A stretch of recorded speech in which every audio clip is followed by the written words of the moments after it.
Hi friends, welcome to శ్రీస్ kitchen. ఇవాళ రెసిపీలో మనం chicken కర్రీని టేస్టీగా ఎలా చేయాలో చూడబోతున్నాం. బిగినర్స్ అయినా చాలా ఈజీగా చేసుకోవచ్చు. ముందుగా 2 ఉల్లిపాయలు, టమాటో, పచ్చిమిర్చి ఇలా కట్ చేసి తీసుకున్నాను. 1/2 kg చికెన్ని క్లీన్గా కడిగి దీన్ని లైట్గా మ్యారినేట్ చేసి 20 నుంచి 30 నిమిషాల వరకు పక్కకు ఉంచితే సరిపోతుంది. 1 స్పూన్ ఉప్పు, 2 స్పూన్ల కారం,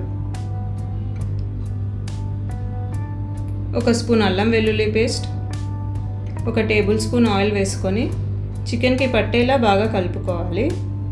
తర్వాత ఒక మిక్సీ జార్ తీసుకొని 1 స్పూన్ జీలకర్ర, 2 స్పూన్ల ధనియాల పొడి, 5 నుంచి 6 వరకు లవంగాలు, 1 అనాస పువ్వు, దాల్చీని, ఇంకా కొన్ని మిరియాలు వేసుకొని బాగా గ్రైండ్ చేసుకోవాలి. గ్రైండ్ చేశాక ఇలా వస్తుంది. ప్యాన్ పెట్టి 2 టేబుల్ స్పూన్స్ ఆయిల్ వేసుకొని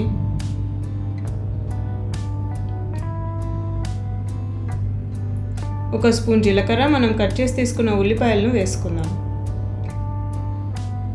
తర్వాత మనం కట్ చేసిన టొమాటో ముక్కల్ని మిక్సీ జార్లో వేసి గ్రైండ్ చేసి టొమాటో ప్యూరీని వేసుకుందాం. ఒకసారి కలుపుకొని ఇందులోకి అల్లం వెల్లుల్లి పేస్ట్ని వేసుకుందాం.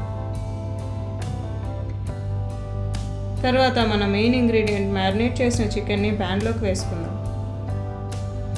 ఒకసారి కలుపుకొని మూత పెట్టి 15 నుంచి 20 నిమిషాల వరకు ఉంచాలి.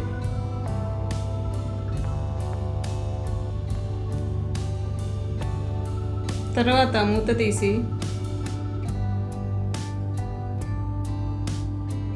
ఇప్పుడు ఇందులోకి పచ్చిమిర్చి, మనం గ్రైండ్ చేసి పెట్టుకున్న మసాలా పౌడర్ని వేసుకుందాం. కలిసేలాగా కలపాలి.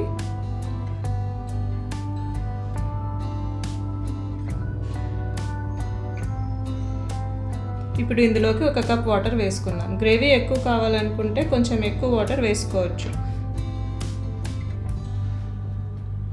ఇలా ఆయిల్ పైకి తేలేంత వరకు ఉంచి ఫైనల్గా కొద్దిగా కసూరి మేతి వేసుకుందాం. అంతే అండి, చాలా రుచికరమైన చికెన్ కర్రీ రెడీ. ఇది చపాతీలోకైనా రైస్లోకైనా చాలా టేస్టీగా ఉంటుంది. మీకు ఈ రెసిపీ నచ్చినట్లయితే లైక్ చేయండి, సబ్స్క్రైబ్ చేయండి.